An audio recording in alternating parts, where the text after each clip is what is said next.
All right, hey guys, my name is Quinn Dawson. I'm an intern for LockerRoomTalk.com, and I'm here today with Yale's head basketball coach, Mr. James Jones. I'm sitting here in his office in Yale's RTH, which is the athletic field house essentially, and I'm just going to ask him a few questions about advice he has for recruits who are going through the recruiting process to play college basketball.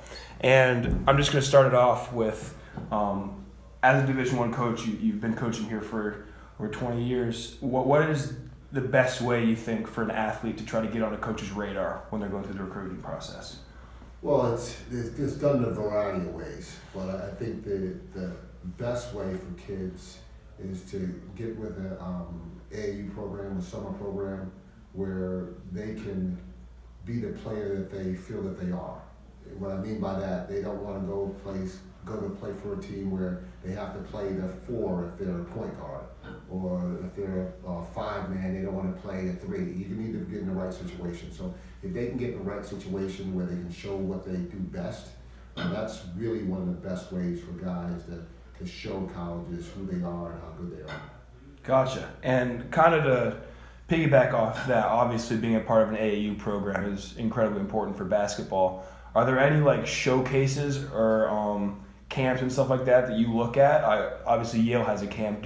How important is it to go to the camps at the schools that you are interested in, you think? Well, certainly if you're under the radar, if you don't have a quality AAU program in your area, it'd be great to go to colleges and play in front of the coaches that you're interested in playing for. I mean, that's a great way to do it. And we found about a kid a year through our camp that we have here, and it's been very helpful for us. So that's really important. In terms of the AAU circuit, if you play with one of the major sneaker programs, either Nike or Under Armour or Adidas, if you're playing for one of those three, that gives you an opportunity to be seen by a wide range of coaches at many different levels. Gotcha. And so those are the main camps and things, or not the camps, I should say. Those are the tournaments you're going to want to be at, are the ones that have these like premier brands that are sponsors. Yeah. Especially if you're not on one of these main teams, it's definitely important to try to be involved or play against those big teams so you can show you can play with them. Well, no question, but the exposure is something that is Right. invaluable. You can't, if you go to one of these major tournaments, say in April, they're coming up next month, we're going to Right. go. There's some in Texas and Indiana and California and all over the country. If you're playing in one of those, basically every coach, every program in the country is going to be there at some point. And if you're in a situation where you can show that who you are as a player and play your best, it gives you a great opportunity. Awesome. So now moving past that, for a player, obviously it's important to excel at the high school level as well as the AAU level. What are some things that you think a player can do to prepare themselves to succeed, whether it be physically or mentally, that could help them succeed in high school but also can prepare them for the college level? Well, obviously strength training is really important. I think the biggest difference between high school players and the guys that play in college is their strength. Not as much as their skill level or any of that. Most of it's going to be their strength level is going to be a huge difference. Playing men and boys, so to speak. So getting into the gym and then working out and lifting and getting bigger and stronger, that's really important. And what you really want to show coaches, at least here, you want to show some toughness.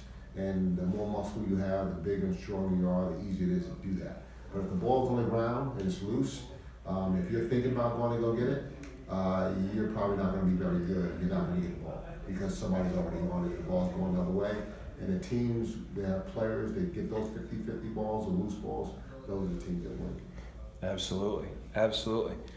So these are all been very helpful advice things, and obviously I feel like a lot of the people that use our site are going to like find these very helpful. But now I would kind of want to shift gears a little bit and get more into the an anecdotal side of things. And so a question that we had is, what is the craziest way that a player or a parent or a coach has tried to market an athlete to you in the recruiting process? Well, it's funny that you mentioned that, is that a couple of years ago we went to the NCAA tournament. Makai Mason had a great run.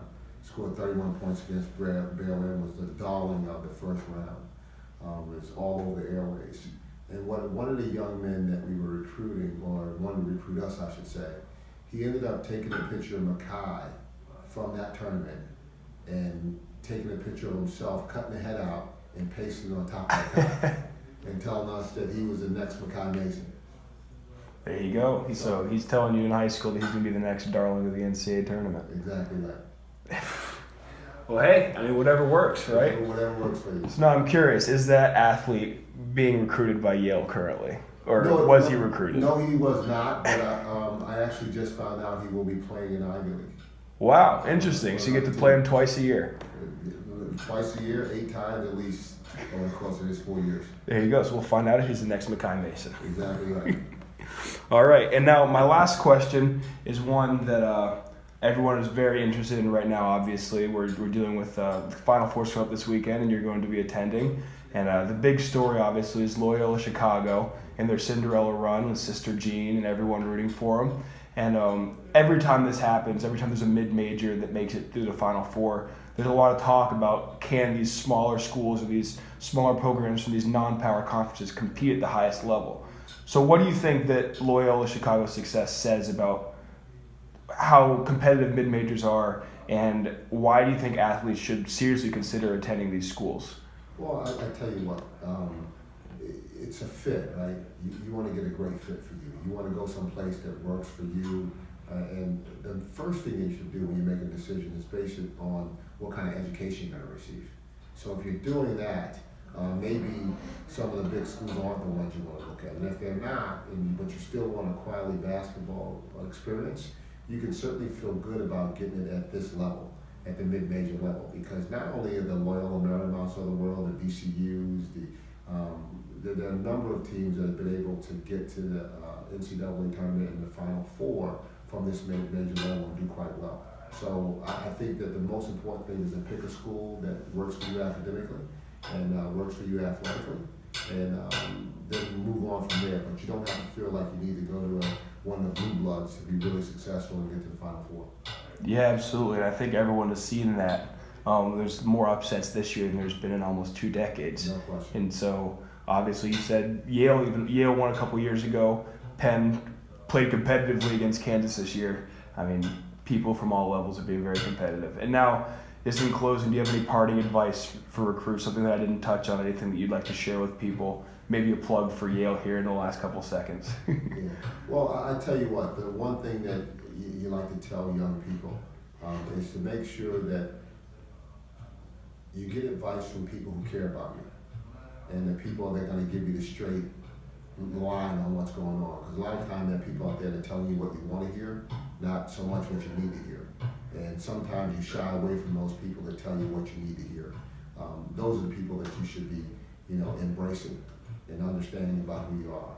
And because you always want to get better. And most of the time that when you hear negative things about your game and what you're doing is something that you don't want to hear, but maybe you need to hear those things to improve, to get to the point in life where you want to be.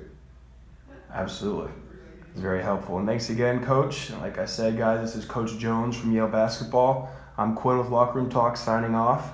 Be sure to check out our website, lockerroomtalk.com, and rate your coach. See you later.